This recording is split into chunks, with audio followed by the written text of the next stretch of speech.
Hello, we're going to briefly be talking about a book called Strangers Among You. Strangers Among You. You can find it on Amazon. You can also find it on Blogger. Just look up Strangers Among You by Alfred Brock and you'll be able to locate it. This is about migrants and immigration in 2024, but it also has to deal with things that are going on right now in 2025. I'm going to read the introduction to you.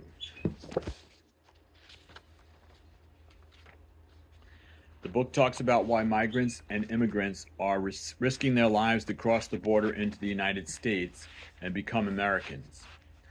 It is a plain, simple telling of the Martinez family as they make their way from the countryside of Costa Rica to Detroit, Michigan. It's built, of course, upon the American dream and the American dream that exists in the United States of America. More than that, however, it details the very real reasons people have for leaving their country to go to the United States. Not many people are aware of the situations that are going on in Honduras, in Nicaragua, and El Salvador to understand why the folks are leaving in such numbers and that they take their entire family with them to cross mountains and go through jungles and evade police and soldiers. In El Salvador, the national police force is essentially an army, and they will go into a village, and they do this and go house to house searching it for people that they believe are criminals. Once this happens to a family, they're traumatized. In Honduras and Guatemala, people have been pushed off their lands for many, many years. The fact that they weren't holding an actual title to land that their families had been living on for generations, hundreds of years, and in some cases with the natives, thousands of years, they just pushed them off because someone went to the land office and filled out a form and claimed the land for themselves and then had the people thrown off the land. They would go to the cities where there's very little work available, and then they would fall in with folks that would promise to take them out of the country and get them jobs. In fact, in one of the countries, in one of the Central American countries, the national government started a national airline, and over the course of a few years sent 5 million, one half of the population of the country, into the United States. They gave them a visa, they gave them money, they gave them clothes and other materials. And the one thing they needed to promise was that they would never come back. So this tells a story about what's going on down there, and that has not changed. Just because some folks are being airlifted back to Venezuela does not change the fundamental problems that are being caused by local governments down there that are financed in no small way by money from the European Union and the United States of America and China, and a little bit from Russia.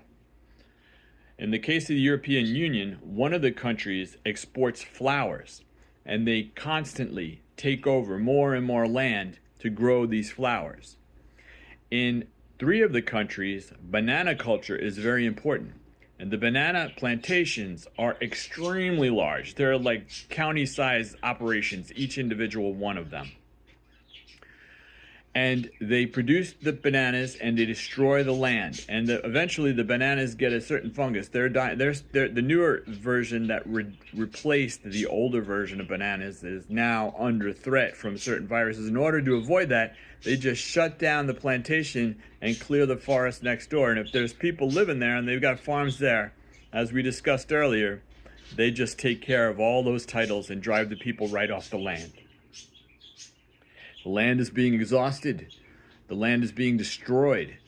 There is no or little fresh water. There is no or little food available. The people need to get out of there, and they are desperate, and they move along as they can. And they come to the United States because the place is settled and it's famous for having room, and everybody welcomes them. And it's in all the media.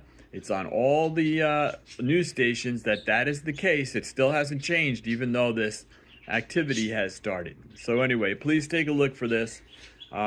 Strangers Among You by Alfred Brock.